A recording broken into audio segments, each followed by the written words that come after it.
Let's be honest, buying online is smuggling. If caught, you'll face jail. So I had to say no way, Joss, and asked him to take a hike. He didn't take it personally though. Before he left, he jotted down his number. He said if I changed my mind, just give him a ring. At that moment though, I wasn't even thinking about it. But just days later, I got hit with the worst news. Dad needed surgery, and the bill was as high as my hopes for winning the lottery. For me, that kind of money was astronomical. I mean, even my fancy winter coat didn't cost that much. Why don't you just get the good stuff from your fancy shops? You're the expert here. Put in some extra effort. Price is set by hospital, not me.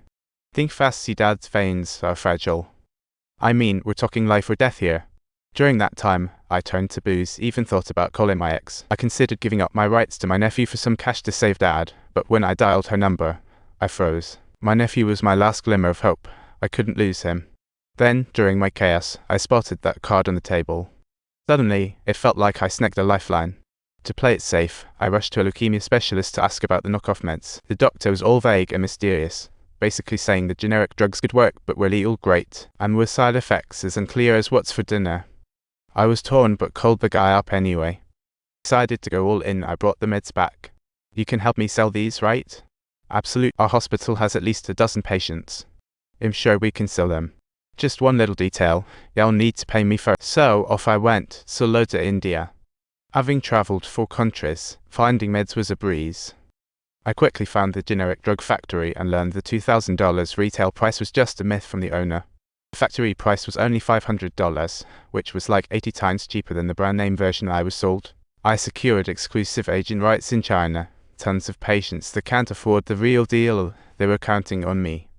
Saving their lives, ding ding ding. So he wants to be a hero, huh? I'm not looking to be a hero here, I just want to make money. Life equals money, right? After snagging the generics, I got my shipping contacts set up, and as the cargo ship sailed away, my heart was doing the cha-cha. Dad was still waiting for surgery, and my custody battle loomed. Was this trip going to be my golden ticket or a one-way ticket to disaster? Soon, the first batch of meds arrived, but selling them was a whole other puzzle. The guy wanted to see patients, not be a drug dealer. Not on my watch. If you help me out, we both make some cash.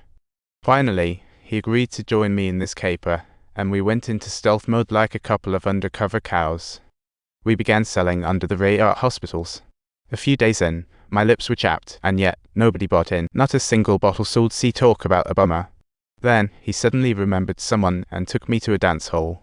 Among the dancers, he pointed to a woman on a pole. Her name was Si, and surprise, surprise, she was a single mom. Her daughter had leukemia too, and she had another gig as she was a member of the local leukemia support group.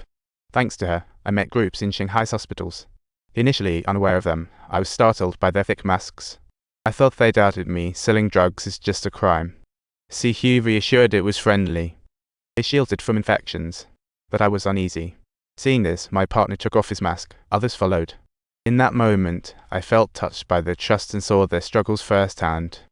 That meeting opened up my sales like a floodgate. I set the bottle price at $5,000, and boom. Time to expand the sales crew.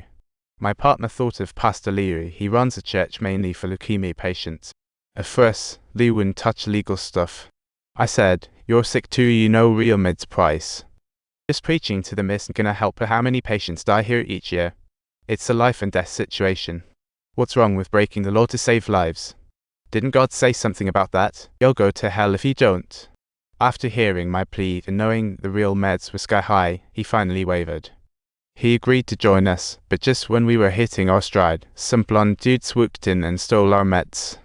Later, I found out from Si that the blonde guy was also a leukemia patient who left home to not burden his family. He stole the meds to help a fellow patient.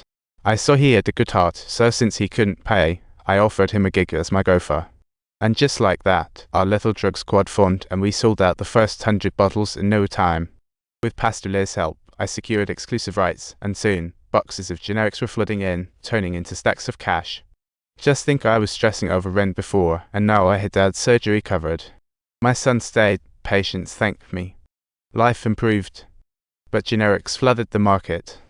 It caught some serious attention. The legit drug companies caught wind and sent reps straight to the cops. Ironically, the cop assigned to the case was my ex-wife's brother, Calvin. They began digging into the situation. At that time, we were blissfully unaware of the danger creeping closer. Later, I took the whole crew for a team building night at the dance hall. We had barely sat down when the dance hall manager insisted see Huey hit the floor. I was furious, but I said, "Hey, she's a guest today. Who else is going to dance if she doesn't?"